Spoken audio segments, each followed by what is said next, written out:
ओम शांति। मैं शुभाकांक्षी वी.के. रेखा इस चैनल पर चल रहे सहज राजयोग की रूहानी यात्रा पर आप सभी को कदम धीरे धीरे आगे बढ़ाते हुए मंजिल की ओर ले जाने का प्रयास कर रही हूँ। आत्मा की शक्तियाँ मन बुद्धि को समझने के बाद अब संस्कार ग्रहण करने के लिए आप इस वीडियो को अंत तक देखें। ये सब बातें कोई नई नहीं हैं, वरन बहुत काल से सुनते आ रहे कि मन मत वाला जपू कैसे माला, या जहाँ सुमति तहाँ संपत्ति नाना। और सुसंस्कार तो जैसे हर एक का श्रृंगार है, आईना है, चरित्र का प्रमाण पत्र है, खुशहाल जीवन की पूंजी है, आदि आदि। पर हर बात को सुनने, जानने, समझने और फिर मानने में बड़ा ही अंतर है। दिन भर में या जीवन भर से हम क्या क्या नहीं सुनते आ रहे, लेकिन जानने की ज़रूरत ही नहीं समझी। और अगर संयोगवश किसी बात को जान भी लिया तो उसको समझने में कौन अपनी बुद्धि खर्च करे। हाँ बहुत अच्छा है कहकर फुल स्टॉप लगा अपने ही तरह से जीते रहे। उन अच्छी बातों को, सुसंस्कारों को अपनी धारणाओं में नहीं लाए और ये कहकर कि अभी वक्त नहीं है इन ज्ञान ध्यान की बातों के लिए। जब उम्र के उस पड़ाव पर आएंगे यानी वृद्धावस्था होगी तब देखेंगे। कितनी अजीब बात है कि हम जन्म से लेकर मृत्यु तक न जाने कितने प्रकार के संस्कार विधिवत या उत्सव के रूप में भी मनाते हैं, जैसे नामकरण संस्कार, पाटी पूजन यानी शिक्षा संस्कार, जनेऊ संस्कार, पाणी ग्रहण यानी विवाह संस्कार, आदि आदि। पर संस्कार शब्द का सही अर्थ की गुहता के बारे में कभी नहीं गए। अरे संस्कार तो जीवन जीने की कला है। अच्छे संस्कार तो हमारे जीवन को निखारते हैं, हमें गति सद्गति अर्थात मुक्ति जीवन मुक्ति का मार्ग दर्शाते हैं। संस्कार कोई स्थूल संपत्ति या दौलत नहीं जो कि हम उठाकर किसी को भी दे दें। संस्कार तो आत्मा की तीसरी महत्वपूर्ण पावर है। जब मन रूपी घोड़ा सही दिशा में जाए और बुद्धि निर्णय करे कि हाँ यहीं से हमारा जीवन का लक्ष्य हमें प्राप्त होगा, तब हम जो भी कर्म करेंगे वो सत्कर्म होंगे। और किसी भी कर्म को बार बार करने का जो हमारा तरीका, विधि या आदत हो जाती है, वही फिर धीरे धीरे हमारे संस्कार बनते जाते हैं। बच्चा जब गर्भ में होता है तभी से उसके संस्कार ग्रहण की विधि शुरू हो जाती है। महाभारत पुराण के अनुसार कर्ण ने भी अपनी माता के गर्भ से ही ऐसे संस्कार प्राप्त कर लिए थे। माता पिता कैसा भी आचरण, खान पान या कर्म कर रहे हैं, आत्मा सब सीखती जाती है। जब संसार में आता है तो फिर परिवार के सदस्यों, आसपास के लोगों व मित्र संबंधी आदियों के साथ रहने से भी संस्कार परिवर्तित होते जाते हैं। जैसे एक बहुत सच्चा चरित्र माता पिता का बच्चा भी कभी कभी चोरी, नशाखोरी या आपराधिक प्रवृत्ति के कर्मों में फंस जाता है तो यही कहा या सुना जाता है, पता नहीं किसके संस्कार इसमें आ गए, हम तो ऐसे नहीं हैं। ये बाहर के संग का रंग भी होता है या कभी कभी हमारे पिछले कई जन्मों का हिसाब किताब उस आत्मा के साथ होता है जो आज वो इस रूप में इन संस्कारों के द्वारा हमसे पूरा कर रही होती है।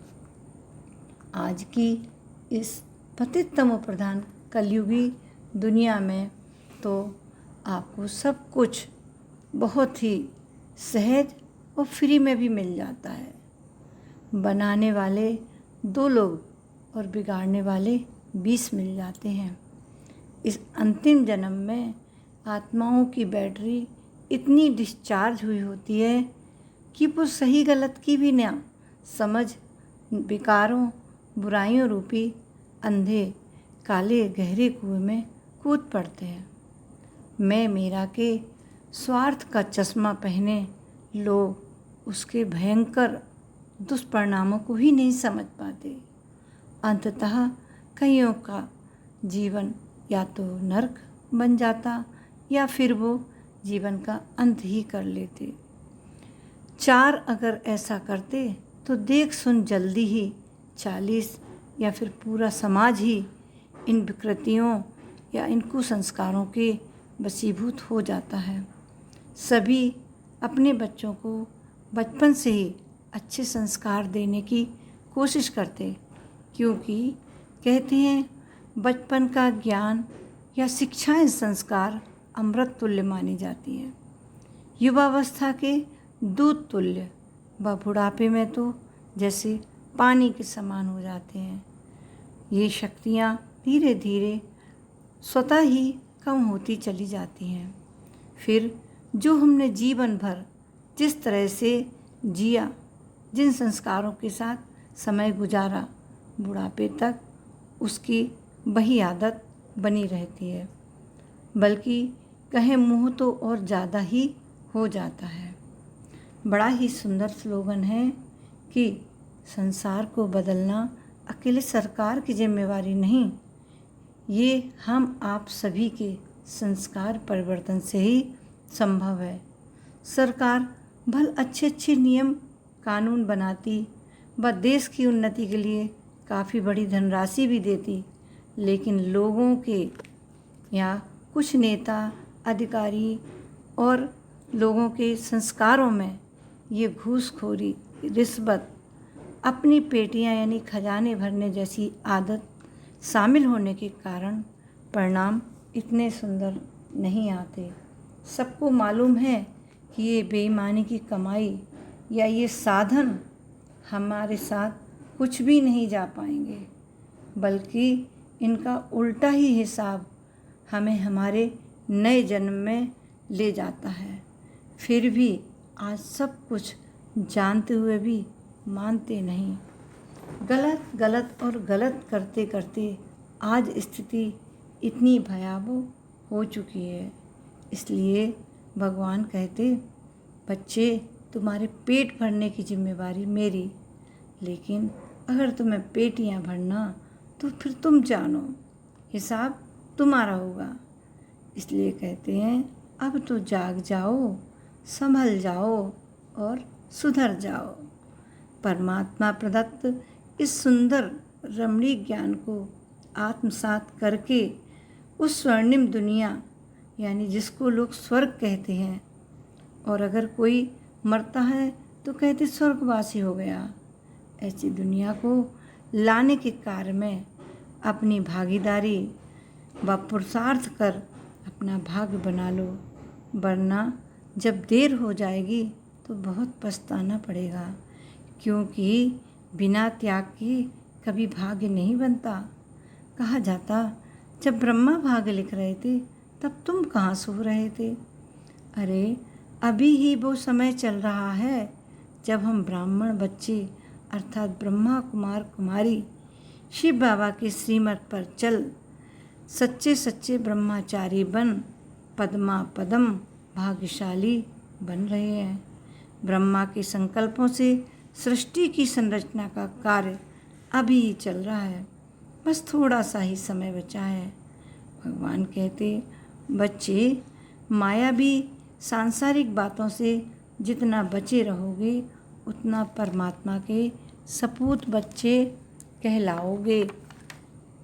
घर गृहस्थ में रहते हुए भी मन बुद्धि को बाप के आगे समर्पण करना जैसे कीचड़ में कमल खिलना, लेकिन वह सुंदर कीचड़ में खिला कमल अपने ऊपर गंदगी नहीं आने देता।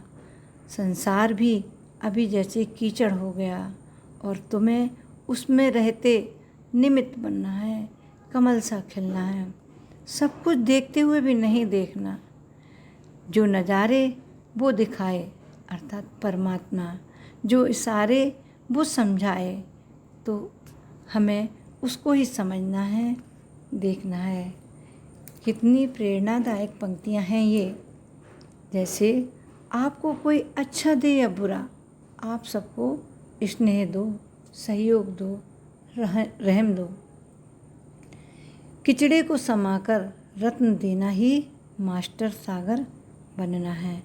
और जिस तरह लोग मुर्दे को कंधा देना पुण्य समझते हैं, बस इसी तरह जिंदा इंसानों को भी सहारा देना अपना पुण्य समझो, तो ज़िंदगी आपकी व अनेकों की कितनी आसान हो जाएगी। आपको अगर हमारा ये वीडियो पसंद आता है तो लाइक करें, शेयर करें और सब्सक्राइब करें। और इसके पहले वाली वीडियोस देखने के लिए इस वीडियो के अंत में दिखाए गए बॉक्स पर क्लिक करें। ओम शांति।